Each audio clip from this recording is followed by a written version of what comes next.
Hello. Network. Regai ndidonedze ndikokufonera back futi.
Right.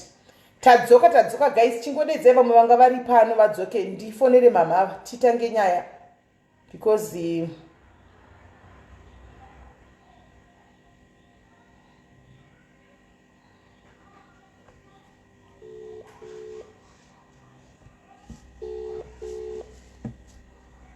Hello, Sis Melly. hello, muri makundinzwa? Right.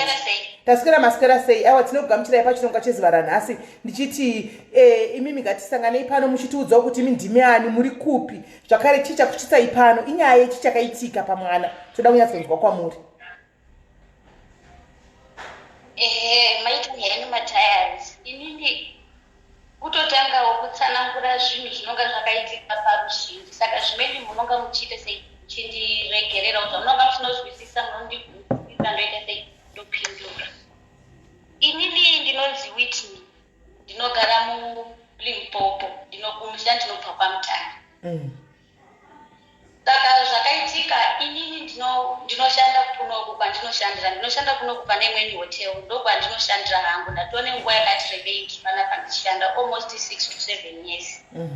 Saka zvakaitika ndezvizvi. Inini mwana wangu ndotora nenyaya yemwana wangu, zvinhu zvacho ndichataura ndichikata ndichisidza kuitira maybe time. Zvakaitika ndezvizvi. Ndine mwana wangu musikana une 14 years izvozvizvi.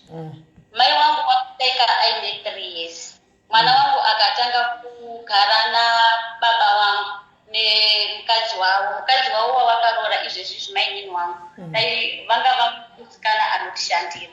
Saka manje baba vobva vazongokando shoko nekuti mai vangu vanga vashaika. Saka mainini vobva vakati ndokurotuite sei undichengetero panga paine mwana wangu aida kuchengetwa anga achine 3 years pakashaika mai wangu nemumwe mwana wasisi wangu pakashaika neextended anga aine 5 years. Saka mainini vangu ndo vakabva vatanga kuchengeta vana ivo vanga vasati vaita vana, ivo vakaitawo vana vavo asi vanga vachingochengeta avo. So kubva grade 1 kusvika izvezvi mwana wangu uri kuenda form 2 aigara kumusha aina baba namai. Saka pakatanga lockdown apa pakatanga lockdown zvikoro hazvisi kuvhurwa so ini ndakabva ndati saka zvikoro kana hazvisi kuvhurwa ndaketsvage panoite state pari kuitwa ma-extra lessons kuitira kuti mwana asasarira kumashure kuti vamwe vaenda extra lessons. Ndatsvagira mwana nzvimbo yema-extra lessons, extra lessons ndobva ndaiona. Ndaona nzvimbo yema-extra lessons ndobva ndati sezvo ini ndanga kunoku ndakavharwa nelockdown.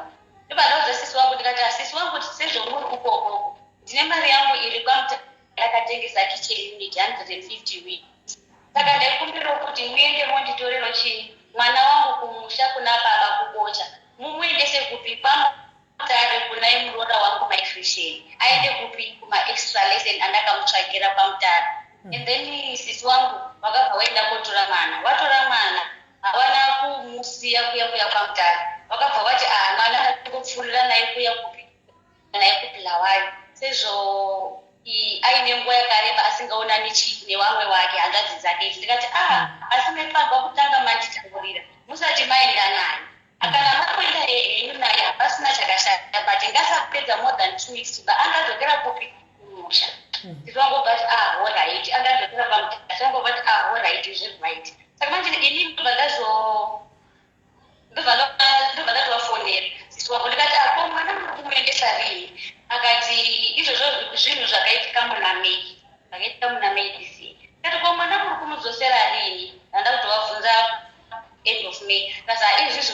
ndege ndombomira kumudzorera nekuti inini handiko kupi kubulawayo ndakamusiya kubulawayo aine mwana wavo mukomana une 19 years nomwe une 12 years ndakati hainini munorega 2 rooms uyu mwana mamusiya sei saka manje unonga achirara sei embatanga manditaurira musati mauya kupipwa muri kuya kubridge nekuti mwana musikana hazviba kuti asare ane vanhu vasina kuchaira nekuti vanhu havana kukura wese dai vakakura wese wakajerana sasina bhugi manje ava vana venyu mandewere wangu muchiona ende mwana wangu hati chindewere uchakanetseka kutaura newangu vakati hazvina basa wangu vatochaira vari kutotanga wese zvakanaka iniwo saka ndokutoti muzoita sei adzokere hake akati ndichaona pane madziri angu andiri kuita mubed bridge sisi wangu wobva wagara mubed bridge wakati May, June, July ndichingowabvunza every time chiti imi muchambozokera rini kumusha zvikazi pane madziri angu andiri kuita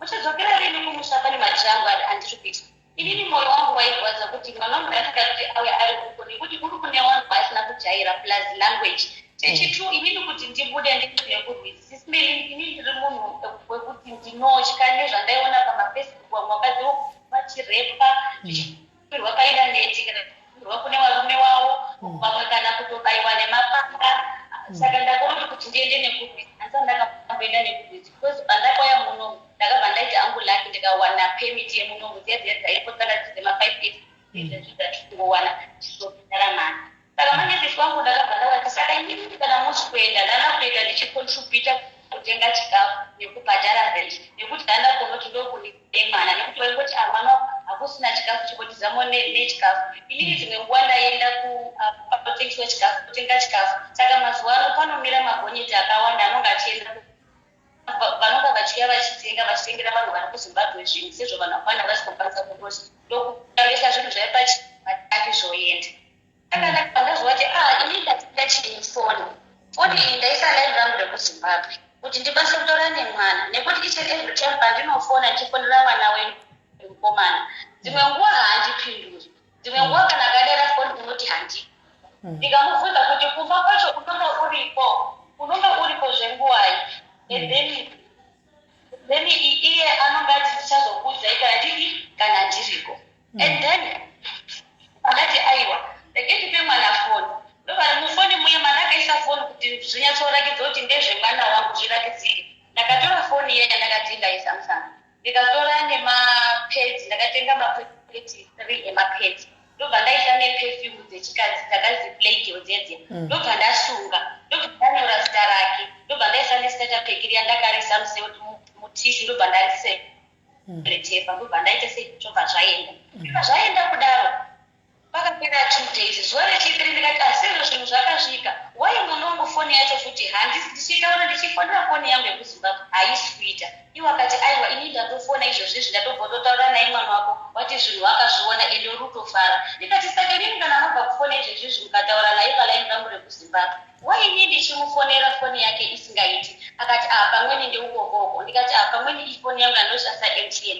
rega nditore Vodacom yomwe mukadzi andoshanda naye kana yesecurity ndikatora ndikachinja foni yanga isingapindi zvachose ndobva ndazovabvunza ndikati aiwa inini zvamuri kuita zvakashata ndotozama kuti nditaure nemwana asi handina asesi kutaura nemwana chindipei foni nhamba dzalandlord wenyu kana dzouya mukadzi unogara panext door penyu kuitira kuti ndiite sei nditaure nemwana waingotsika-tsika maini bvisai foni yenyu paloud-speaker bvisai foni paloud ibvisei paloud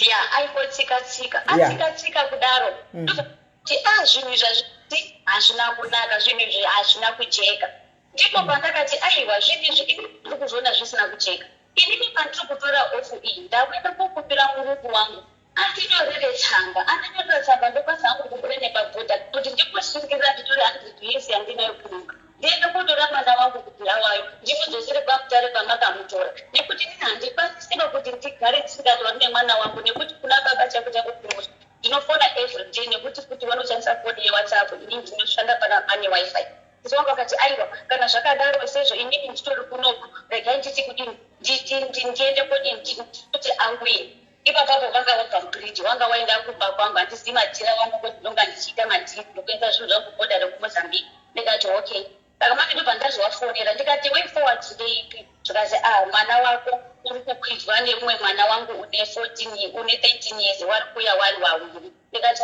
kana pakadaro pakadini pakanaka vobva wakwidzwa wana wayo vana vakwidzwa vobva vaenda kusvika kumba vasvika kumba saka ndobva ndati vabvunza ndikati wana wazosvika here zvikazi wana wasvika ndikati wari sei zvikazi wari saka uyu mwana wangu ndakatano asese kutaura naye nekuti foni yake wanga apiwa nemukomana nokuti mukomana wake nyasa kuti mwana uyu wakaenda kuba kuna mai wake wanga tsama kuti ndamutoda foni yake nyamwana wanga apiwa saka manje ndakabva ndona ndakusenderwa WhatsApp neimwe nhamba yekuzimbabwe yakazi unjani saka ndobva ndatorobva ndati ni right wena unjani obva munhu uya obva nditi ndapiwa nhamba dzako nemwana wako waita hako watora chini mwana wako nekuti mwana wako wanga ari very abusive relation vaigara waiabuse I think ndakakusendera zvimwe zvaaitaura mukadzi wacho saka ndobva ndati ndobva ndati waiabuswa zvikazi zvikazi pamweni pacho wakatovharirwa dhoo panze avharirwa dhoo panze vakavharirwa dhoo panze achibva kemba mangu nekuti madhoo ari padhuze nepadhuze andinozivi kuti madhoo ekungo chaikungo zvangoti padhuze nepadhuze saka ndikati saka wanga wamuvharira waida kuti arare kupi saka zvazi ndobva ndakaenda nefoni ndobvakati mwana ndobva akatora foni yeuya mukadzi wepanext door achisendera mameseji obva asendera sisi wangu meseji kuti ndavharirwa panze ari nechiine wana sisi wangu zvazi wakabva wamufonera wobva wati handidi kunzwa zvemadhoti I think sorry kutaura izvozvi nekuti ndo zvakangotaura saka ndobva kutaura zvinhu obva ati handidi kunzwa zvemadhoti adaro so saka mwana achitourukudza munhu uri close naye munhu ari close naye okurasira kure mwana unozoita norway nekuti mwana une 14 years munhu atiri kutaura naye nezvake and then uya mukadzi obva azama kuti afonere sisi wangu kuti shuwa mwana wavharwa panze taura newana wenyu kuti waite sei wakinone udhoo kuti awane kurara sisi wangu obva wakwira I think makaiona meseji yatakakusendera zvakapindura sisi wangu wakapindura mukadzi uya kuti handina kukusiyira wana wangu wari mumaoko wako ini ndakasiyira landlord saka kana paine chakaipa kana chinodikanwa inini ndinoda kudziwa ndilandlord siyana nekutaura zvinhu zvisina basa uzviona saka manje inini zvadaro so ndobva ndazobvunza mwana because wanga ane foni ndatakutaura ndikati iwe ndazibodazzi waigara kuchiroorwa wairowerwei zvikazi inini ndakarohwa netambo yemagezi ndozvakanditaurira ndikati wairwa netambo yemagezi wanga waita sei kuti uzorohwa netambo yemagezi mwana haana kupindura wakabva atanga kuchema unoona mwana atanga kuchema ini ndobva ndonoti nyaya iyi kai kuona mwana uchimubvunza kuti wanga waitei uchirwa netambo yemagezi pagoto danga ndakashuka patanga ndadai otora zvinhu zvangaita asi kuona mwanasikana achichema there's something wrong unoona ini ndobva ndasendera sisi wangu wameseji ndikati pasvika wana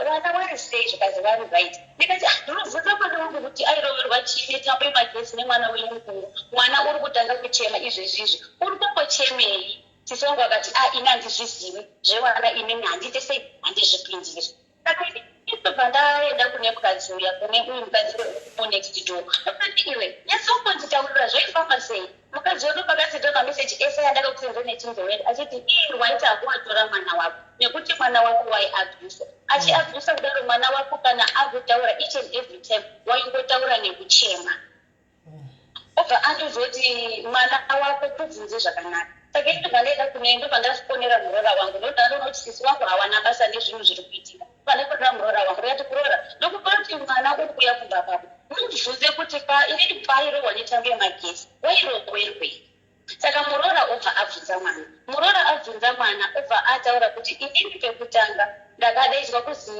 uyu uya wakatuma kadiki kane 12 years atuma kane 12 years uyu obva azipinda munonditsvakire bhutsu dzangu pasi pemubhedha azipinda onditsvakire bhutsu dzangu pasi pemubhedha ndobva abva abatwa muromo kakebva kakadzoka uyo obva asiya uri kumubata muromo ndepekutanga zvaitika kudaro mwana wangu obva udza uya munext door audziwa obva adya getiporechitipori mama wako nekuti izvi zviri serious kuti isusu titora uyu mukomana hatizvigoni nekuti kunouya uri kuita zvemadrugs ende kunouya pamba usiku nezvidoro saka hatimukwanisi saka ava sisi wangu vachifonerwa vaiti takakudzai kudhara kuti inini handidi kuzvizwa unozviona ende ini chinhu futi chakazonsangisa kuti dai musikana uyu dai aitaura kana kuna language pamwe dai zvisina kuzosvika kwazvakasvika saka sekutaura kunoita mwana unoti wakatya kuveiti wakatatu echi4 ndopakawanga wachibva panze wakazazi wendi kutoi madhingi enyu mudze negaisi iri ndakuitira chii ndakuitira dhingi iri nderako iwewe achingopa kuti iri nderanhingi mwana hanosvika panhunga yandoda akaita kutwa muko apwa maoko obva akudzifuriya unoti paakazomuka wakazomuka aine achitsanangura maikisi nokati ndakapuka ndine ropa nezvinonga zvimvura kuzasi pano ndobva ndasvedza uyu mukadzi wekunexido nekuti wanga asipo saka anga asipo mukadzi wekunexido wakazouyo kumapasi kwazi kuma5 obva amushedza mukadzi wekunexido obva atoti ndozvadini ndozvaitika mukadzi wekunexido achiti ndichitsvaga nhamba dzako ndanga ndisingadziwa ende futi uyu mwana kuhadzizivi nemusoro zvadaro kudaro ndobva ndati saka iwewe pazvakaitika apa iwe uchiti wakarara kwemazuva uchirwadziwa saka wakadii kana kusendera sekuti baba meseji kumusha kuti ndizvo zvadini zvaitika asi ndakabva ndasendera kuti baba ndoda hangu kudzokera kumusha inini baba vangu ndopakasendera meseji akati mwana wangu kuti baba zvemarini ndidzokera kuti kumusha ndofunga mwana wanga akazi ukataura ndinotokuuraya unozviona saka ipapo inini ndobva ndati kana zvinizvo zvakadaro iwe murora tienda nemwana kuhospital kust joseph tozwa kuti which is which vobva vaenda kust joseph kuya vaenda kust joseph vakati hatikurapika namusina police report ndoda paine chipaindi police report inini samaise kurwadziwa ndikati teka mari kari kumba mari iyoyo iri kumba tora imwende kuna private tizoti private andoti kudii murora wangu obvaenda kuya kuna private obvati private vandototi kutesta hiv imari yakati kutesta nhuku imari yakati kutesta virginity imari yakati ndikati hazvina basa itisai murora wangu ndobva akanyasa obva azondisendera iyi yandakakusendera iyi doctors report akati mwana inini mwana wapoiswa panze ini ndabva ndapinda imi chipinda isezvo muri mukuru mwana haana aids mwana haana chirwere asi mwana wakarepa virginity kunonzi mwana haana hiv kwete aids alright enderai mberi yenyu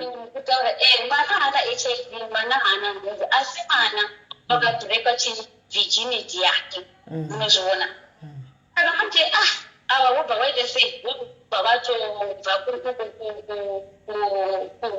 kukwadhokta kwavanga vaenda vabva vadzoka kumba pavakadzoka kumba isede kuti mai wemwana uyu ukaigara mwana wangu sisi wangu apa wariwo vanomhanya nemwana wangu vakabva vaswera vakadzima foni theholiday handiti vakavandikretena pandakavabvunza zvozvoti mwana wenyu kana akarara nemwana wangu tiva mwana wenyu ndinoda kuti aende kofira kujeri ndoda kuti aende koripa zvivi zvake iwo kubva wati ini hana kuziva kuti kutora mwana wako kwandaita kumusha mwana wako achaenda korepa kana kuchaitwa zvakashata inini kana uchiti mwana wangu akarepwa nemwana wako inini zviri nani hangu nditozviuraya zvepanyika pano zvandikuona mwana wangu kana wakarepa mwana wako ngaende kuchijeri kana kuti ndikafa modiki wacho unomendesa kusha kwake indo pandawedza ndikati aiwa kuzviuraya hakusofi chitini dei makati asiwo imimi mungautya kuzviuraya kusolve chinhu dei makati imwai ina munotenga roga inokurumidza kuuraya dei makatodaro ini ndakwanza ndikati chero mukazviuraya nhasi chero mukazvikosera mutreni kana kuenda kutsvaga kana rwizi rwuhombe muenda kozvikosera kana mukaruma kana retex kana kamutonga kekuzimbabwe kaike black anopedza mapoto kaikaya kakatoka tripiped handina basa nazvo inini chandiri kuda ndechekuti zvabatwa kuti mwana wenyu wakabata mwana wangu so chandiri kuda ndechekuti mwana wenyu arikuite zvinhu zvaakaita zvikazi inini ndandisikatomboziviwo kuti ndizvo zvichaitika saka inini handizivi saka inini kana zvakadaro iwewe ita zvawafunga ndikati inini hapana kuti ita zvawafunga nekuti chinhu chamirira mwana wenyu ijeri ndiro raatarisana naro nonda then sisi vangu vayakubva vati kana zvakadaro ndizvozvo izuro paya pandakakusenderai mameseji ayo nhasi afuma akandibhuloka asi kuri kugara kumba kwangu kwamutare kumba kwangu inini achitasa zvinhu zvangu nemwana wake uya une 12 years asi wafuma akandibhuloka munhu wakutoplaya abig role ngazvinozi ndiye munhu uri closest name urora wangu ndiye wakufamba nemwana iwe wandibhuloka asi uri kugaramba mangu zvakare so inini pape pandakabva kusendera Sis Melly ndinotoenda madhairis vanhu vese panapa handisi kukushora munhu wese ari pano tinomutenda ende kana pete kumwe munhu anosangana nedambudziko rinonga rangu usanyara kana kudini unofanira kugosenzera Sis Melly pandakokusenzera ipaipa inini ndabva ndaona makuseni ndichimuka kumasisi ndichienda kubiza ndiende kubasa ndaona pafoni pangu paine mambisi kotu pane mambisi kotu ndobva ndaenda kuwhatsapp ndobva ndatoona mumwe mupurisa wamanga paudzwa chini zvakaitika kuti zvakafamba so zvese saka mupurisa wabva atodza kuti inini ndakuita sei ndoda kuti ndikubatsire mwana wacho unozi handii ndobva ndataura wanogara kupi ndobva ndataura zvese ndobva ndamuudza ndamudza akati okay inini ndakupa munhu uchaita nyaya yako uri kupi kubhulawai ndikati maita sei maita henyu saka andipa munhu unoita nyaya yako uri kubhulawai munhu wacho ari kubhulawai anoita nyaya yangu andifonera akati pamba pacho ndepari vandakusanangura ndikati muri mualomo harare road mukabva pabrigade pamasoja after brigade pamasoja pane 10 off ine magesi second 10 kwachena nepapo imba number 1 imba number 2 robaita sei ndobva vanogara kuleft poshuwa waenda kuma1 waenda kuma1 mapurisa wasvika like enough mwana waya anga aripo mwana waya mapurisa vabva vapinda vobva vasecha kumba vasecha poshuwa waona madrugs waona madrugs mumba mapurisa wobva wafonera mai vacho kuti isusu tadi tauya pamapenyu tafoni tatora mwana wedu asi taona chini madrugs ari mumba I think mwana uyu namai wake wari same syndicate saka manje mwana obva aramba akati madrugs haasi angu madrugs ndeamai wangu saka mai wacho obva vafonerwa zvikazi madrugs ndeangu hamuna kuzoupdateiwa ndefungoti handina kuzowana update ipapo ndangozoguma amapurisa aenda apapa vachiva boys jazz aenda kunosecha vakawana madrugs but kuti mai vachi vazoti kwai ndeyangu handina kupanzwa handinozokuzai hamuna kuzondipa feedback vabaita mapurisa vati vafambira maizvomai zvakati madrugs ndangu saka madrugs kana ari enyu madrugs munomadini zvikazi madrugs ndamanonga ndobva ndabvunza umwe munhu obva andiudzodazi unopenga saka mapurisa obva saka kana ari unopenga mapa manonga rini maidai obva wakata foni obva wavhara foni saka inini ndobva ndatora foni nhamba yemumwe munhu wandinoshanda naye obva ndichivafonera obva varegedza kudaira foni varegedza kudaira foni ndobva ndaenda pareception ndobva ndatora foni yepareception ndobva ndaenda kufonera kune umwe unogara padhuze nepandogara pamutare because vari kumba pangu pamutare ndikati mhanya wawapa foni foni iyi isapa loud waisa paloud handidi pekuti uwape iwewe isichizosvika waisa foni paloud inini wavhunza zvaunoda kuvavhunza nekuti ukawapa I think vachadikatira foni akati right zvadaro zvandobva ndati kuri sei makuda sei zvikazi ndiri right ndati maswera sei zvikazi ndiri right ndikatokoimimi ko madrugs akuri kuti madrugs awanikwa pamenyu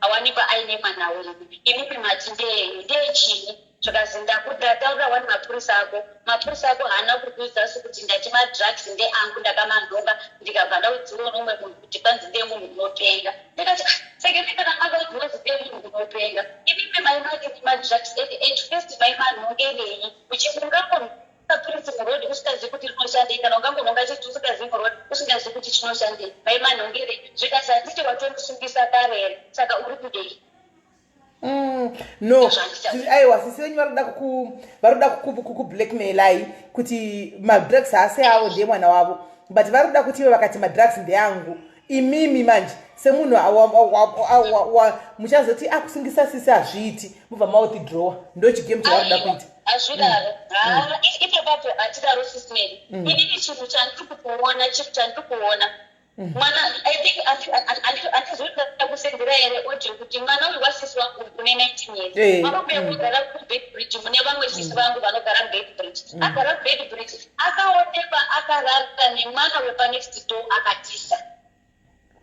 number 1 number 2 maitisheni wanozoti foni yemwana yanga yakutongati yastika makamine mapono ari more than 50 mapiki mapono mapono ndakati mapono sekuti foni iyi yaishandiswa neuyu saka uyaneti mwana kudiki ndakakokukoti unongotaura nenini pawhatsapp hapana zvimwe zvinhu zvaunotaura nenini pa saka iye newhatsapp yacho haaizivi nekuti foni yacho haana kubvira aibata saka haaitomboizivi kuti zvinozwini kana zvinozwini ndiyo nyaya iripo Sisimeli. Saka inini kutobva ndevana kuti zvino izvi hazvidi kuti tiregere kutaurira baba nekuti baba ndiwo akagara nemwana kubva aine 3 years kusvika izvizvi aine 14 years. Zvakangoseta ilockdown yekuti dai kaisi lockdown nemwana anga achingozviitira hake kumusha kuchikoro. Ndinobva ndataurira baba akati inini chinhu chandinoda kukutaurira ndeichi, uyu wakarepa bebhisi ngapinde mujeri. Mai wacho akapinda wachiti madrugs ndehawo ndawaende mujeri nekuti haunganori drug rekuti asakatonga ikangogara apo naro asikadzindika munhu unopenga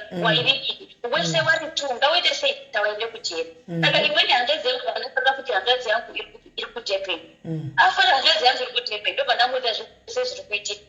Iye hanzvadzi yangu obva afonera sisi wangu kuti iwe uri kubhuloka munhu sei uri kugaramba mako ende mwana wako tiye aita musikazwa akarara nemwana wemunhu akadazi inini mwana wangu uri kutonyepetwa nekuti inini handizvizivi kuti ichokwadi here. Chokwadi chinodiwa ndechipi nekuti chokwadi chakanyorwa ndidhokta.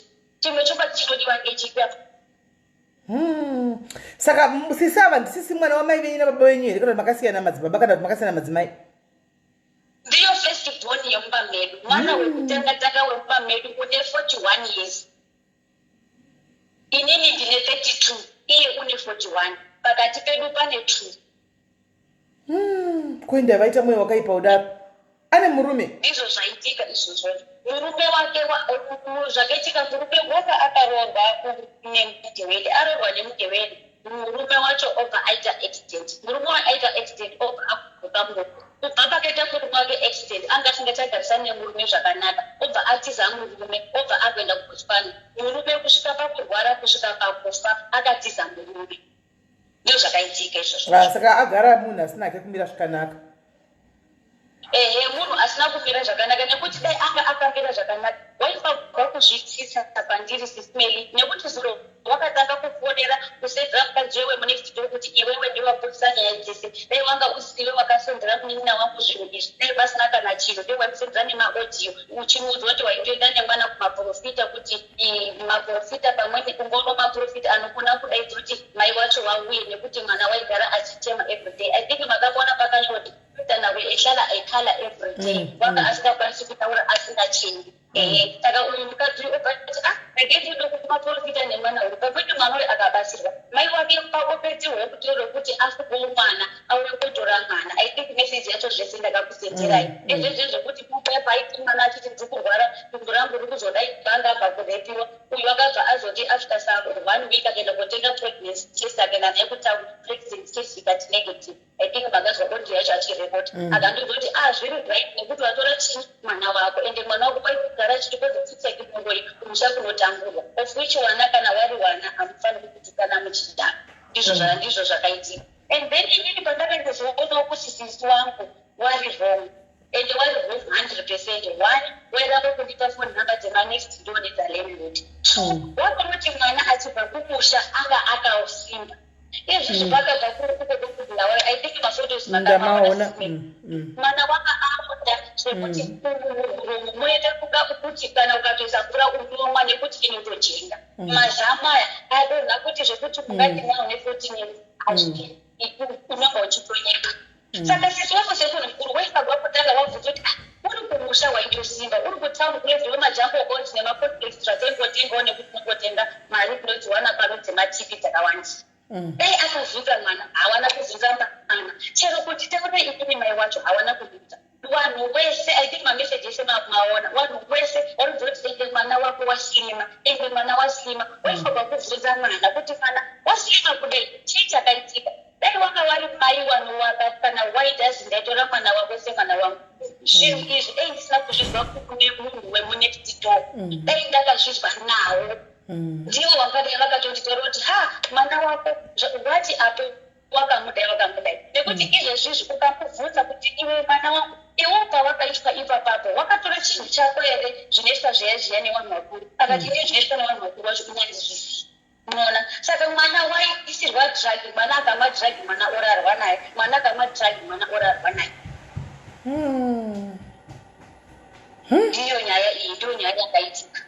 Saka mangwana ava vari kubhulawayo vanodza kuti mwana asauya hake kubhulawayo ngaende panyelesi polisi aende kunoitisa statement yake. Saka mangwana mwana uri kuenda pachitanga achienda kunoitisa statement unonga aina baba vangu namainini wangu vanhu vakajera kuti kana achitaura uchakota kutaura ari free zvese zvakaitika nekuti kutaura unoita sei unongo. Saka uchanyatsa kutaura ari free nekuti unonga aine vanhu waanoita sei waanoziva.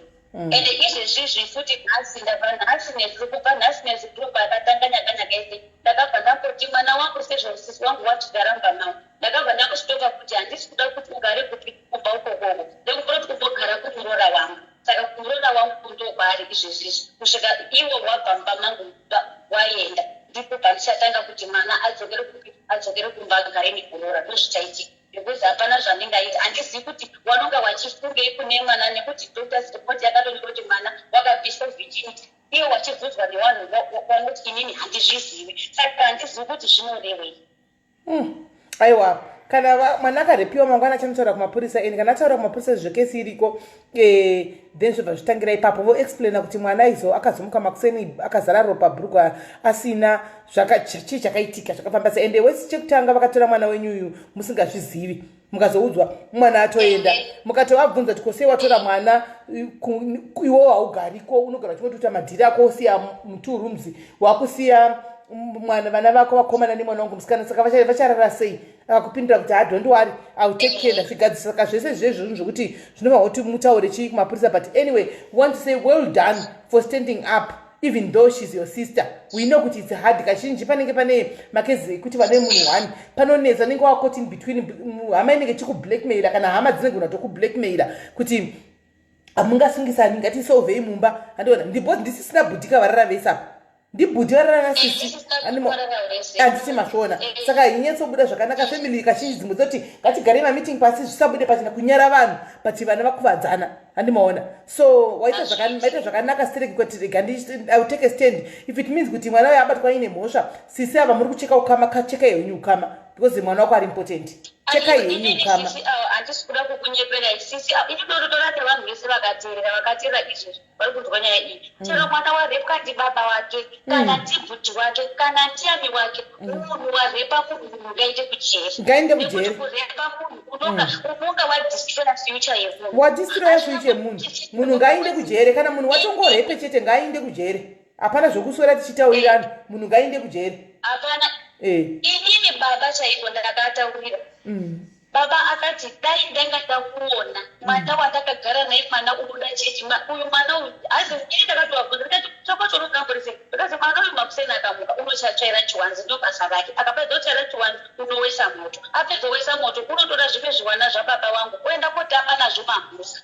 apedza unomona achitamba bhora nedzishamwari dzake apedza unomona ari pamabhora ndiro basa rake ndizvo zvaanoita saka inini zvekuti hazi zvazvodini zvakazvodii baba vangu wati inini handidi kuzvizwa mwana uyu ngaende kujeri hanzodzi yangu yaiti mwana ngaende kujeri sisi wangu wekubridge ari kuti mwana ngaende kujeri iye ndiye uri kuti inini handizvizivi hazvizivi sei nekuti madrugs aisirwa mwana wangu abatwa ari mumimba iye akudza mapurisa kuti madrugs zvanoizwa nemwana wangu madrugs ndanga naiye ngaindewo kujeri iye ngainde kujeri nekuti wawanikwa une madrugs ende mutemo waubvumi ba mutemo waubvumi sisi wangu ka mangwana dai zvichibvira baba vangu pavari kuenda nemwana wangu kupolisi kuchikanga vasataura bakuti tiri kuenda kupolisi ngavadi wachienda kupolisi mapurisa ngaende kotora sisi wangu nekuti munhu une madrugs saka sisi wangu nyaya painozotaurwa sisi wangu ndinobuda ini ndinoshure kuti sisi wangu kana nyaya yakotaurwa mwana akutanga kuti akarepase ndinoshure kuti sisi wangu wanga wari kumurwa bhutu wari kuseri kweveke kuti munhu unonga asunga kuseri ari kushoti ari mushoti apindira kuti iye aizomatonga kuti zvaiwo akanobuka madrugs obva uzwa kuti de munhu unopenga wakakuzwa kuti de munhu unopenga wacho ndiani wakazviclarifya kuti unozwa de munhu unopenga woti wazwa de munhu unopenga waimachengeterei mumba haungachengeti chinhu chausingashandisi sisimeni ungatora chinhu chisikatopo kana handingamboiti kudaroba hazviti wongosangana ngemadrugs ari murodhi wototi ndondononge usingazivi kuti ndiani wamagumeyo hai hazviti aiwa tofoti waraiti waanonga wazodazenda anhu anopenga kana ari anhu anopenga saka iwo unopengenge kubachengeta ngaa vanhu vanopenga iwo unomadi madhiragi ngaasungwe ngaaindewo kujere sisi wako inini chinhu chandinoshuvira ndechekutoti inini koti yacho dototi itwe ndiripo because izvozvi zvindaikwekwa pano hangu kuenda ndichakudzai kana ndakuenda maybe ndienda mate kana tu ukudzai kana ndakuenda and every state ndonga chikukusendere maaudio zvese zvinonga zvichiitika ndonga chikusendere kuti ndozokudzai kuti nyaya yazopera sei inini ndinochishure chekuti iye mai wacho kana ndichienda kumusha ndokuona ndichimuona ari kustokisi kana aiswa kana kuhwahwa kana kuchikurupi kana kumaximum kana kupi ngamboenda kutonza kana 6 years because zvakaita inegligence wakanegleta mwana wangu inini inegligence dai aka ari wake mwana musikana ukamuziya une 19 years wakazoti wakamboda wakarekota musikana kubridge akatiza ende futi uyu mwana wasisiyangu taakarise mutsvuku mechikoro wakarowa mukomana mazino matatu akabhari pamberi apo otazi munhu kare iye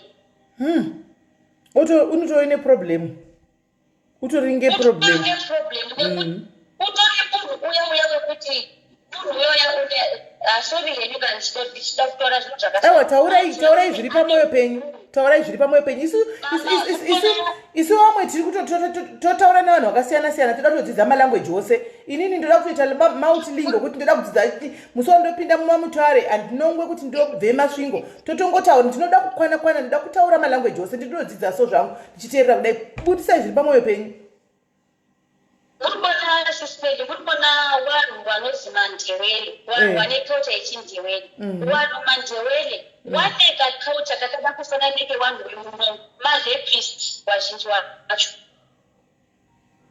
vanorepa vanhu mandewele havasiri wane katribalism yekuti ushoro lavang'anga mashona isusu tiri mandewele lavang'amachona sina mandewele wane kamwe katribalism kakashata I think ndokusaka akatora advantage saka inini handiti kukunyepera isimeli mwana is going to jail ende kujeri kana achiendeswa kujeri ndinoda kufarira hangu kuti wamupe iye white inonga yakanyorwa nered pamberi kuti life ndoya ndiri kuda kufarira hangu but zvakaoma hazvo but handifungi kuti izvo mandevere ose ndizvo zvaarini I think zvongodhipenda nevanhu kuti zvaitwa kudhara mazano zvakasara zviya tinongotamba navo wani that's why I said kuti inini personally wona mina isindebele vele angisazi kahle but because I always talk to ndebele people and when they are talking I'm trying to learn kuti okay this word rinoreva zvakati this word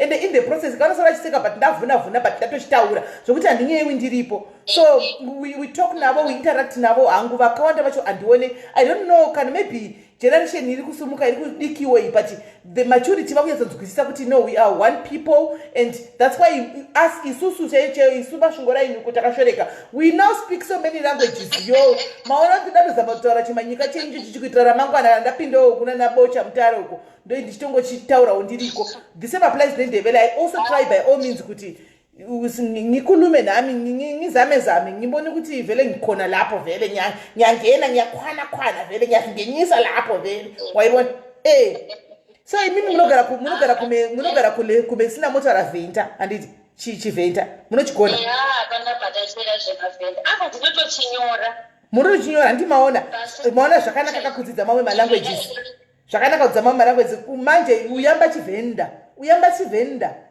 makadzi wabona kuti zvakanaka kutora malanguages so yeah I think kungoti mwana uyu I don't know maybe madrugs or not but not all ndebele nango ndicorrect ipapo not all ndebele people are bad of course variko just like kumashona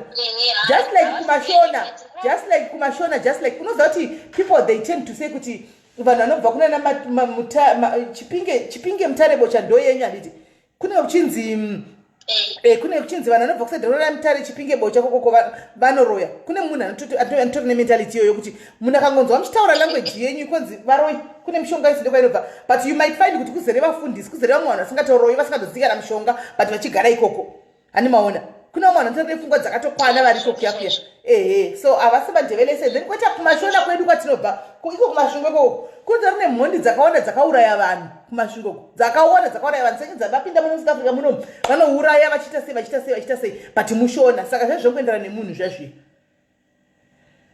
zvinoenderana nemunhu but handii kuti tichazokwanisa here kumuregera mwana kuregera ndondinozokwanisa namai vake aiwa it's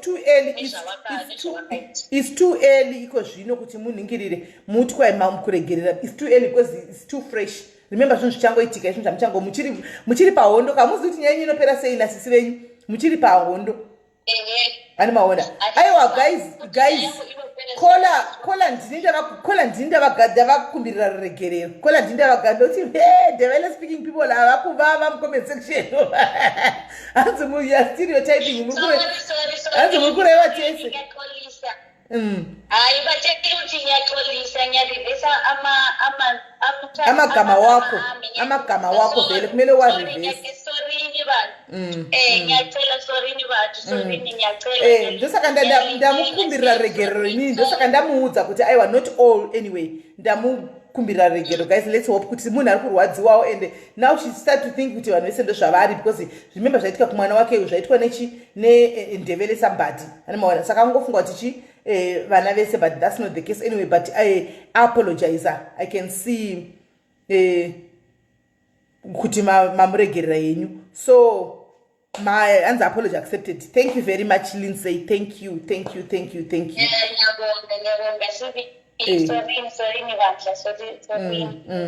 aiwa kanganisa pakuzoisa mese mubhaskiti 1 we know so ndevele people so many ndevele people vatinoseka navo varimo vana lili utori sivere wangu saka tinotofara nekutoseka chako hana she's not evil anyway vana school I love you with all my heart tabi so nice people havana problem zvavo so right saka imimi zvamunenge muchizoitaka mozongotsanangurira nekutiudzawo kuti zviri kufamba sei zvikudi but anyway ine vanhu vemutemo vari kubata nyaya saka tenge chingove nefeedback changoipiwa still because zvisi zviri kuitikira pano tichangoudzwa kuti zviri kufamba sei and then imimi kana mabhodha achinge angovhurwa please indaiwo kumba munoita mwana wenyu anoda support anditika Sis Melly ininika handisi kumirira pari kuvhurwa mabhodha because inini hangu kutora chokwadi patinoshanda panapa ndinoshanda 2 weeks in ndo offer 3 days 2 weeks in ndo offer 3 days so inini zvandinowanza kuita ndezvekuti ndikaofa handishandi ma2 weeks in aya ndinoshanda uri mwedzi wese 26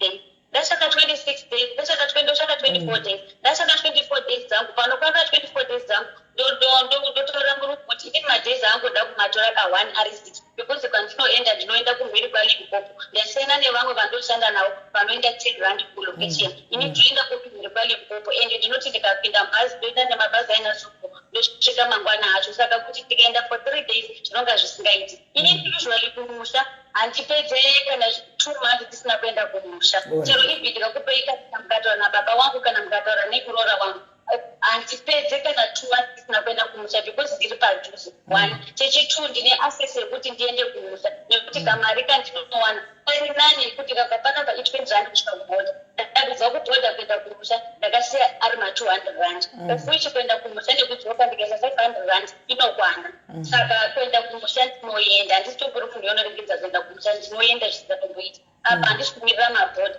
I think musi wemande ndichakudzai kuti ndakwenda kumusha ndikuzi mumwe andoshanda naye akaenda kuoff saka inini ndinonga ndasara ndiri panapa nevamwe vepeace job tichibetserana saka kuti pasare vanhu vepeace job vamwe vanhu vepeace job havakwanisi maofisi weke mamwe atinonga tichipota tichiita saka ndopera uya kuti auye nesanje achiuye nesanje ini murungu wangu achaitoti ndipure nepabhodha ndoenda kumusha ndokutaura kuti zviri kufamba sei ndizvo zvandaronga alright zvakanaka zisiregai ndikutorera asina kusunga dai ndanga ndatoti nhasi chaiye dai ndatokwira kubhodha izvi dai ndatoenda asi ndinoti nyaya yesezvo yakumapurisa umwe wabatwa saka regai ndiite hangu maprocess yekuti ndiende hangu musi wemande ndiende zvakanaka nepabhodha kwete nekubhizi handizvozvo tinizvo regai ndikutorerei only 3 callers tinzwe kuti vanopawo mazana ekuti chii only 3 callers tinzoti panyaya yenyu iyi vanopawo mazana ekuti muzvifambise sei. Right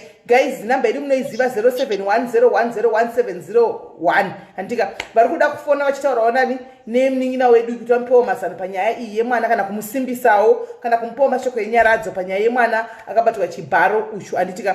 Can you please call handitika, can you please call mutaurewo navo kana varipo vanoda kutaurawo navo please can you please call. I hope magetsi asisi vaya auya tibve tangopinda muchirongwa chekupedzisira handitika. Kana varipo vari kuda kufona please mutaure naye. Ndiri kupai only 5 minutes kuti mufone mutaurewo navo. Hanzi vane vana vangani? Vane 1 kutaura kwavakaita, vakati vane 1. Hanzi kuwadi kutora mwana naikola ugare naye kuti titore mwana kuti tigare naye hazviiti because kunozoti mwana uyu already wangu from 2 saka kuti ndimutore ndogare futi naye kuti atange kuti kuite kujaira vanhu nekujaira society nemuzvikoro hakuiti. Ndinoiti nguva kuchinja wana zvikoro kunowaganganisa because inini mwana wangu munhu anogona chikoro. Alright, tina kola yokutanga regai tinzwe. Kola hello. Hello, Sis Melly. Muri right here? Ndiri right. Ndinokoda hangu kungotaura kuna Sisi kuti ngavarambe vakadaro vasazodzora mwoyo. But ndinotombosiwa pane kwazvikatomboitika kumusha kwedu. Hanjadzi nehanjadzi ende futi vangu vari ma-underage but ikangovharwa ikadaro and then munhu akatoita nhumbu atoine mwana akura anonzi Nometa. Zvino vana vanenge vachidedza baba vanamai ava kuti chii naimi mama ndimama yes ko baba vanoti chii because ndisekuru vake kaanova kudi handizivi Sis Melly vanongonzi mwana wake but iye mwana wakazongomitira pulani vabereki vake vakazonomurodza somewhere kune mumwe womukomana. Ndozvandaichida kungotaura chete. Mazvitenyu kola, thank you very much. Vari kuzvinzwa hanzi murambai makabata tsvimbo, musadzore tsvimbo, rambai makapresa gear repakati kuti mwana aende kujeri. Okay. Alright, maita basa kola. Alright, yowe. Yeah, zvakaoma. Right. Ndikola wedu wekutanga werega itione kana paine kola mumwe wechipiri angachifona pamene taenda kupita itinzwe kana paine kola mumwe wechipiri ari kufona. Eish, zvakaoma. Right. Kola hello. Ndiri right muri sei? Ndabatikana straight nenyaya yasisawa. Inini hangu ndinoti munhu kujeri, munhu naamai vake ngavaende kujeri, ngavasadzora tsvimbo. Zvokuti amai vacho vazotaura kuti vazokwira mumuti vazopenga vaita sei. Munhu kujeri. Ndo mashoko andinongoda kutaura chete. Ndizvozvo. Thank you very much Cole. Mazvinzi wakanzi munhu kujeri zvisina mai. Chero mai vakanzi vaonekwa ane mhosva yemadrugs munhu ngaainde kujeri akomita crime apara mhosva akaonekwa ane madrugs munhu ngaainde kujeri. Ndosaka ndauya panapa nokuti ndazozoti panapa ndo pane hama dzangu dzakawanda. Hama dzangu dzine more than million dziri pano ende ndidzo dziri kundozoti munhu kujeri chero neni ndati munhu kujeri baba vangu vati munhu kujeri saka munhu uri kuenda kujeri. Ndizvozvo right. Rai paripo here umwe arikuda kufona musaramba musambodzora tsvimbo munhu rambai makatsika giye munhu kujeri. Tichanzwa kuti nyaya chinenge chifamba sei asi munhu ngaende kujeri because mukamuregerera acharipa futi zvevamwe vana achingodaro ende mwoyo wenyu mauzosununguki. Acharamba achingoendera mberi achingoripa vamwe vana vadiki mwoyo wenyu auzosununguki mara mangwana because mimi muchingoti kuti ime muchiti chime muchiti zvinhu hazvina kumira makazodai mukazodai saka hanzi Sis Melly Edith namaijoko neoda Edith upi zvefuti which Edith abe that hanzi should namba munoiziva namba itinofonesa makore nemakore muchingofona so kwa handisi kuvaona vanhu vacho vakutaura ini maijoko neana Edith handisi kuvaona ini namba munayo 1 right so alright pane vamwe wafona futi milaitoni kola hello. Hello, Sis Melly. Muri right here? Tiri right, ndoda kungotaura namai vemwana. Vaida kutaura kuti tsoro mai vemwana vakadii ngavaende zvavo kugere nemwana wavo vese ngavaende ende zvinhu zvichakwanisawo kupa mwana wavo peace zvekare. Saka kozi mwana wavo anokura vakaregerera nyaya iyi, mwana wavo anokura zvinhu zvisina kunyatsomitira zvakanaka. Bitterness inokura anayo. Ndo zvandipanga kutaura. Alright, thank you very much Kola. Hanzizvo mwana anzi mukasaita action mwana anokura nazvo. Andimaona. So Kola, regai tipinde muchirongwa chedu. Regai tipinde muchirongwa chedu chokupedzisira. Tinokutendai chaizvo kuti trust nekuuyawo pano ende tinokutendaiwo zvakare nekuti trustawo mukauyawo nenyaya yenyu pano mukauya mukazvimiririra anditika. So ndoda kutendai Kola ndichiti aiwa Mwari wakuitira zvakanaka, one love anditika. Tirambe tichingofamba pamwe chete. Please musavenge vanhu vechindevele speaking, havasi vese vakadaro. Kune vanhu vakadaro but not everybody's like that. Inini ndinokutendei majaharisi, ndinokutendei nekuti ndimi hama dzangu. Maita henyu, ndinotenda neruzikiro rwenyu. Maita henyu, ticharamba tichikuupdata inyaya Sis Melly vanonga vachikuudzai kuti zvafamba sei. Okay, thank you very much. Thank you Sis Melly. All right. Hey guys, ndo nyaya yatatinayo nhasi. Chimanyika ndinoda kutaura because ndinoda kutozama. Inini ndinoda kutaura malanguages ese manje. Inini ndo zvandiri. Nechida kutopinda pamalanguages ese kuti ndikwane imomo because ndinotamba navo vese, ndinotaura navo vese. Nokuti one day ndichasvikirwa nemunhu anotaura chimanyika chiri deep chekuti handichinzwi. Saka kana ndichidzidzira mbitsana mbijanaka tinojoinidza tikanzwa chete. Tinotaurirana chete. Anomaona, tinotaurirana. Mozati chimanyika ichi kune vanhu vanotaura chimanyika chekuti haufi wakanzwa zvinhu zvanotaura. But ukachidzidzira ukagona ngoteerera unochibata chete. Hello Kola. Hello Kola. Hello, maswera sei Sis Melly. Ndesera sei. Taswera ini nangu aitingi mai avari kufanira ngavatore mwana kubva kuZimbabwe vagare naye. Kozi zvavari kuti damage pamwana kuti anzi kumbouya usigodzidzira society nekuti mwana atokanganisika uyu. So vanofanira kutora mwana ogara naye so that akawanawo mother's love. Zviri easy kuti mwana ahile from zvaitika kwaari. Ndopfungwa dzangu. Alright. I hope vari kuzvinzwa vakateerera. Saka plus live obvious ndanotongodzokodza chiteerera. Andimaona. Saka thank you very much. Then tozonzwa. Right. Naye kadzi kunoona kuti ajuju naye vedu kana vana vachigwawo ndidi. Vanhu vakuru vari kuzvigwira havo mucomment section havo kuti haufight yavo. Ndodiwa hangu ndiri panapa zvandokwanisa kuti nditi. Anomaona. Regai varovane havo kana kuchiona zvakavanakira kuti varovane. Asi ndonasa kuti nguva yekugwa yakapfuura ini. Mazano vanhu havachagwi. Vanhu vanotaurirana. Kana matadza kutaurirana munobhulokana mumwe nomumwe ngoita yake. Handiti maona. Mukore wekugwa hausisiri nguva yekugwa kuzvino. Right guys. Regai tipinde munyaya yedu yekupedzisira. Handitika. Regai ndidone. Ndipinde munyaya yekupinda nditange ndavanzwa kuti vave ready here. Mirai pamwe magesi ana kudzoka. Afa. Mirai tivanzwa kuti vaita here then tibva tatanga.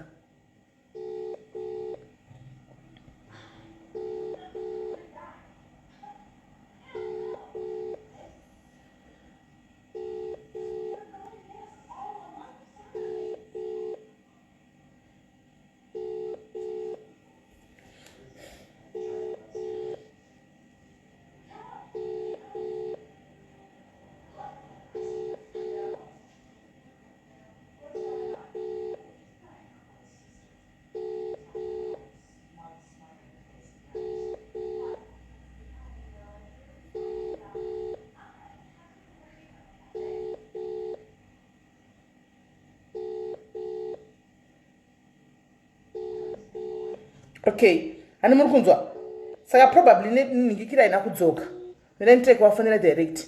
I think probably kuna vamwe vatotiwo vane nyaya dzavo vari kuzara kuinbox but hatingavapinzisa tanzwa kuti nyaya dzakamira sei kuti titange nekuvapinza panapa iko zvinezvi. Hazviiti kuti titange nekuvapinza panapa iko zvinezvi. Mirai tione kuti tikawafanira direct vanogona kunzwa havo. Tinzoti kana isina kuuya tozongopinda navo next time.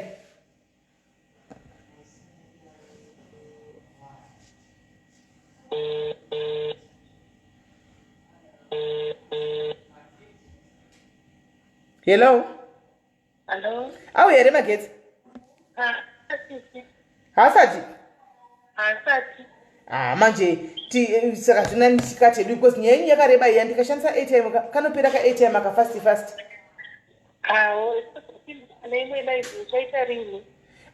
ndozokuudzai kuti mogadzira mopinda rini ko dei mama ndiudza paya kuti magetsi enyu haana timetable here.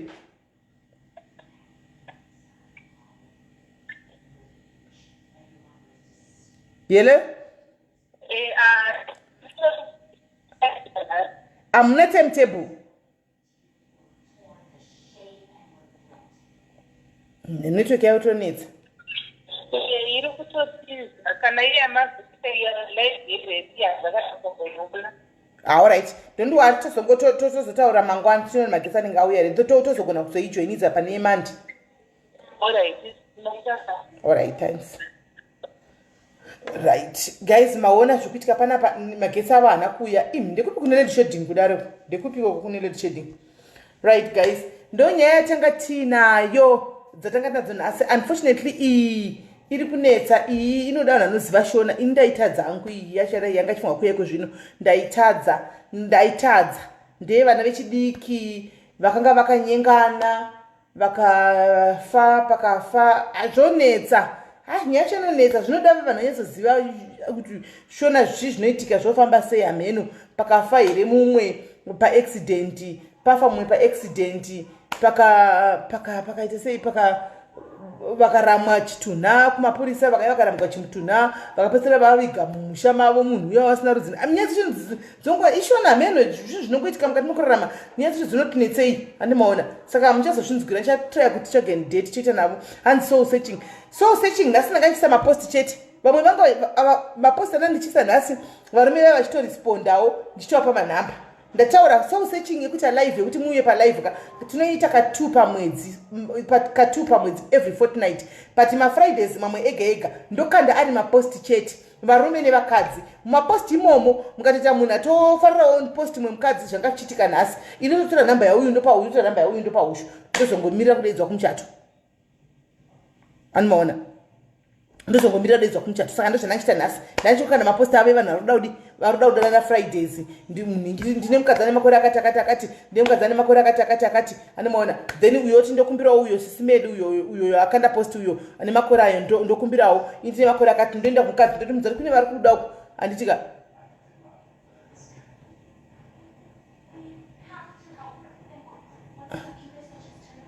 hanzi mukoma masimba rula mukoma masimba ina handizivi kuti vafamba sei because mukoma masimba vanga vasingaiti host neni. Mukoma masimba ngachihostiwa na Faith Youth Diaries weyouth muyouth uyu kamwana kedu kamuyouth aka andika ndokanga kachiva hosta mukoma masimba. Saka ina ndizitiwa zitaura nasei handizivi kuti nyacho yafamba sei because ndangonzwa Faith achitokwanzita postpone kudava cheta mhene kuti rini handisi kuziva zviri kufamba sei. Mukoma masimba ini vari tricky kwandiri kuti ndiva hoste, vari very tricky kwandiri kuti ndiwe navo pana palive because mukoma masimba ini ndowirirana navo handitika zvokuti ndipota chingovatsura kusati chingotaura. Saka kuti ndinyatsa kuva hosta palive vazofila kunge ndiri kuvaataka handimaona, vazofila kunge ndiri kuvaataka. Saka zvenge zviri tricky kuti vanenge vadaura uchindiita majokisa vachindiwanzira kuti nyaya yavo inenge iri serious, vanhu havashitori nyaya iserious. Ndosaka ndakati regai titsvake mumwe munhu anodi anokuhosta ina hazviiti. Vanhu vavaya pana mukoma masimba takandiudza kuti Sis Melly vane bhutsi dzeyelo vane bhutsi dzeyelo negirini shuwa kuita munhu 50 pence mabhutsi evini mabhutsi e50 chichi wobva wataka kundiwanzira anoona mukanganodza tichi shuwa yavo itu vanhu vanoda kuti vavatori serious vamva kuti naivo vaite serious because anenge utofunga kuti majokes anomaona. Saka ndakati regai vahostiwe nemumwe munhu vabva vatanga kuya panapa ndiwanzira kuti shuwa mukadzi wainjiniya kupfeka bhutsi dzeyelo negirini iwe anomaona movaziva mukoma masimba iwe Melly iwe Sis Melly iwe ndakukoka kudhairi zuko ndakudhairi mona. Saka ndakauda kuti hazviiti kuti ndihoste mukoma masimba, regai vahostiwe naFaith ndiyakatacha vahosta. Haini kwandiri mukoma masimba hazviiti, vanobva vapataka kunetsana panapa vanimona. Plus ini ndotaura namai vamukoma masimba anomaona, ndotaura nehama dzavo, so I know way too much anomaona. So ndozotanga ndakuvabvunza kuti mukoma masimba pakati panapa pamunenge usingadi zvitaukwe andimaona. Saka vanonetsa kuti ndihoste mukoma masimba. Kuda Sisi Gladys vanogona kuhosta masimba. Sisi Gladys mutongori yake nihoste masimba haimi TI brothers vanouya panapa vatauta majokes ka iyo nyaya yavo iri serious. Voya panotanga kuita majokes achindiwanzira and indipesana kuvawanzirawo. Saka inenge isingasabudi zvakanaka nyaya chona handimaona. Saka nauti regai vatsvage munhu anodi anovaita kuti vanonyarawo umwe munhu ani vanobva tavandondiwanzira kuti nyama mpoto shakira mvura nyama mpoto animuona vamva vatavandondiwanzira saka andimazviona.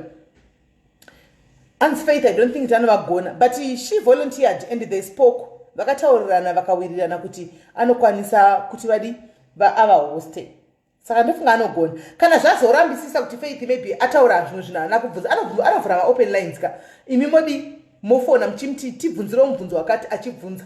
Because ndakatsvaga kapanapa ndikashaya kuti ndiani angahosta mukoma masimba because mukoma masimba vane musoro wakaoma. Vane musoro wakaoma mukoma masimba. Saka na Faith akazoti hazviiti tokuda kwatsvagira munhu wechirume. Hanzi show dzeku UK handizivi zvoku UK aiwa handisi kuziva hangu. Zveshow dzeku UK kuti zviri kufamba sei dzamadzibaba forest handisi kuziva. Handichanongoza nechekutaura kuti 750 kuita house to house. Handitika and then 250 kuindawo pajekerere pane vanhu kunodi kunoudziwawo zvanenge uchida kunda unoudziwa. Animaona chete. Saka guys, thank you very much. It has been lovely being with you guys. Tichaenderera mberi. Tosangana zvakare mangwana nderero kuya mangwana chingani kuzvezve Saturday kunompindawo okay kune deliverance session mangwana right. Saka tobatana next week neMonday guys. Muve neweekend yakanaka. Stay away from negativity. Stay away from toxic people. Stay away from vanhu instead yekuti auye kuzokubvunza kuti naiwe uri kuita sei kuti utsvage mari yako uri kuiwana sei ari busy kuya kuzokubvunza kuti naiwe kwamakuwa apo zviri kufamba sei chikwai makuwa mbodzowo zvandanzwa azvibetseri zvinani kutobvunza kuti ko mari muri kuita papiko guys mari mazano iri kuwanikwa papi modi munobvunza mari. So those people that will bring negativity into your life, please you cancel them. Stay in your lane. Stay uri one. Anditika uri wega wakazvimirira it's bomo tama comment section. Anditi nangoti tingodzera ipapo kuti nyaya dzenegativity nechichi kana uchiona munotoshamsika munhu anotouya agomisa tsinga chida kutaura nezva Messi kuti Messi akazodai Messi yeyo kutaura zvake ane kalife yake katori bo iwo uri kutongokanga waya uri kwangwaya une information yakakosha kudaro about Messi koishandisika ngati mupenyu wako iwo uimprove upenyu wako.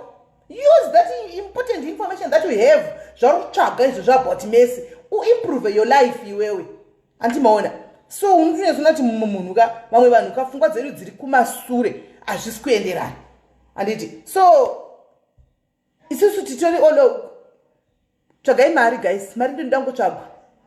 Munhu ngangotsvaga mari, munhu ngatsvage hustling chete ndozvo zvatiri kungoda. Zvakawanda izvo tanaita isu guys. Yes tendency tanaita isu guys hatina chetisina kuudziwa chetichavhunika pamafacebook apa hatina zvokuti kwaenda ndatosara kunzi vaone kwavakabata mugumbo remunhu vachimwashura nemuromo ndozvasara kunzi vakatodla munhu takavaona ndozvatosara. Saka ndechingosekerera tichingosekerera kuti yes ende muchataura kusvika muchanyarira zvenyu. Une information yekuti Mela akandisa murume asi uri kurohwa daily nemurume daily uri kubikwa nemurume asi une information iri important kudaro kodlisawo usarohwe ugare zvakanaka chidlisawo ugare kalife kanani animona une information yakadaro ndopaunoti life ka zvotoita palife zvakasiyana animona zvakasiyana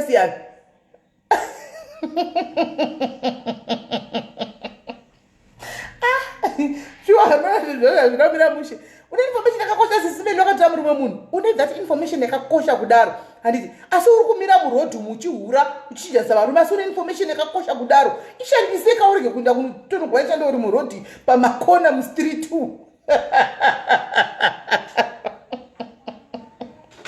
ndipounoona kutika zvinhu zvedu kamaupenyuka zvinhu zvakasiyana chokwadi andimaona handisi kuvheta but ndikutongoseka because zvimwe zvinosetsa andimaona zvinhu zvinotosetsa zvimwe zvachona andimaona information yakakosha kudaro shuwa hanzi Sis Melly havana kuita mwana ingoma alright information yakakosha kudaro vari kuchinja hama kwai vana vehama dzavo information yakakosha kudaro iwe hama dzako vana vehama dzako vari kuva vachidliwa magaro nehuku vari kuchoboka usi kuchengeta ko information yakakosha chitora dzako hama uchengete ka information yakakosha use it to your own advantage use it to your own advantage uchengete vekwenyu iwe chengeta hama dzako makomborero ayo aise kuduka achiuya chengeta ka ndo information yakakosha kai information yakakosha unokushaga information information yameli kuti kwai azodai wakupedza waiona kuti waiwana waishaya uchawawedzera dhora izvozvi une mari pamwe wadla nekabheji indachitobvambura seri kwenyama iwadla nekabheji asi uri bhizi kuda kushoa kwai wazodai unewo information iri important kudaro guys zvimwe zvinuka kwai anzi class 4 nokuti comment section yaita sei unotoseka mukadzi wainjiniya kusena kwemalevels shuwa ani mukadzi waisinjiniya tekisa ini ndiri haslime ini chiri handimiriri kuti kwai murume akwanisa kukora mari yakazodai katanizvana ini ndotengesa inoita mabhindauko ndorarama ichi kuita mabhindauko ndakabhinda kwabva ndiri mudiki mukasi ukaita nherera uri mwana mudiki ukaita nherera uri mwana mudiki unotopinda pakaoma mi ukataura na Lorraine ka taura na Lorraine ndiyari kudepartment iroro sure ukati udai so tsvaga mari use interaction yakuita nevanhu socializing yakuita nevanhu ka use it to your own advantage to make money use it to make money kana wakangwara pa-Facebook account yako you've got 5,000 people and you have 5,000 people use those 5,000 people to your advantage of selling interacting pano kusora uchitsvaga makuwapa unenge usina usavi unomuka kukumbira mari yedhata kukwereta mari yedhata yekuti ndoda kupinda kuti ndinotuka vanhu ndinovaudza nezveupenyu ndinotsvaga kuti ndingakazodai ava vakatora murume munhu ava vakazonzi vazvari ava vakazodai so uchiita again bona vabebi kwangu vari kundifonera vandakadlisa vari kundifonera vandakadlisa vari kutondifonera izvo so vabuda nimona vachibuda nehanzvadzi yangu natsano vaenda kunomwa vandakadlisa yelo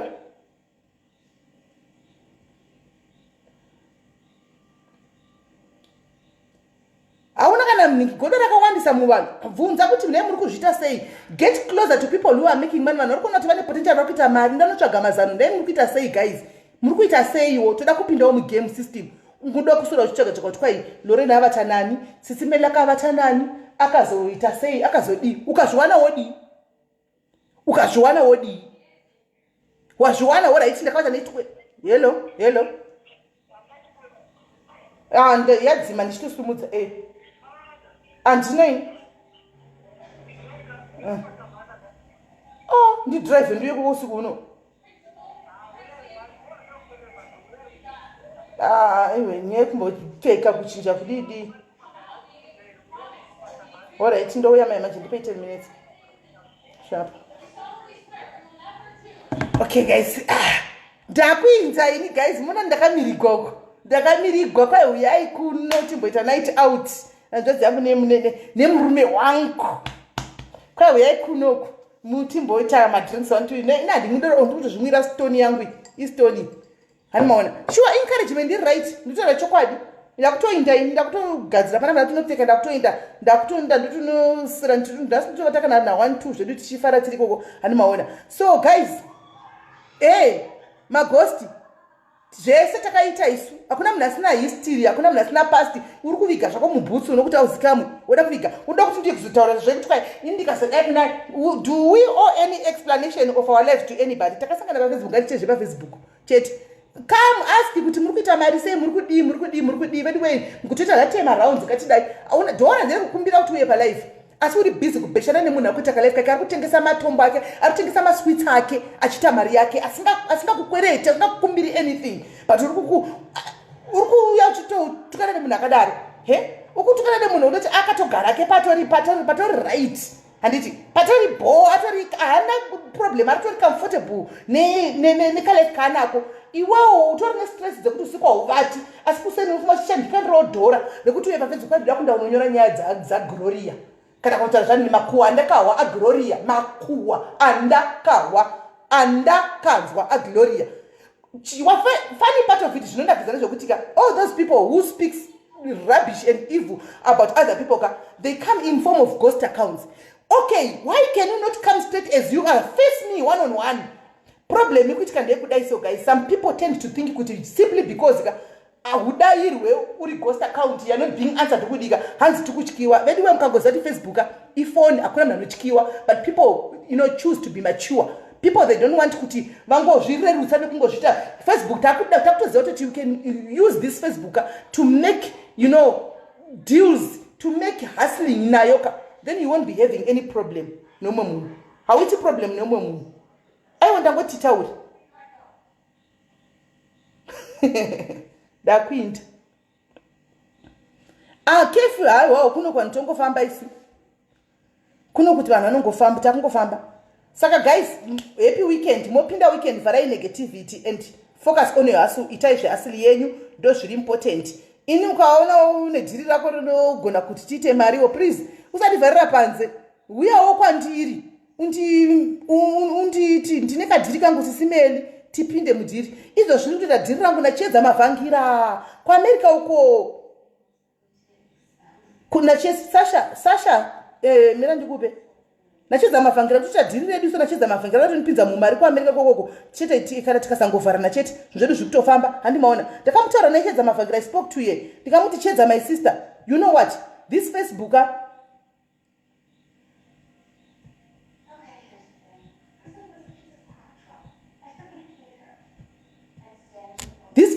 let's use it into good use and chii chinodiwa kuamerica chekuti ndingaonawo dhola ndiri kunoku handitiona iwe ndokutumbirawo zviriko akati my sister pane zvinhu zviri kutodiwa kunoku akanditumbira zvinhu zviri kudiwa kunoku dutu ikaenda kutaridza conversion yedu ndonyaya dzedu handisangani naye kuinbox kuti nditoita zvekunyaya vanhu no kana zvokuti auye nemakwa tichitaura zvemadhiri emari akauya akati Sisi izvi munozviwana here ndikati ndozviwana zvizere kunoku zvikanzi please ihodai inboxes handikaendai munobvunza timari kunoku zviri kudiwa nevarungu zvakatomirigwa kunoku handimaona that's chet ane muri kuona yani kutaridze ndisi kunyepa kutopinda mubhizinesi titorimo takutonohodza takutonotengesa handimaona ndakutotumira ndakutoita mari handimazviona so guys ini ndakuenda guys ndokudai muswera bhomora rabhoa tosangana nemusemandi food for thought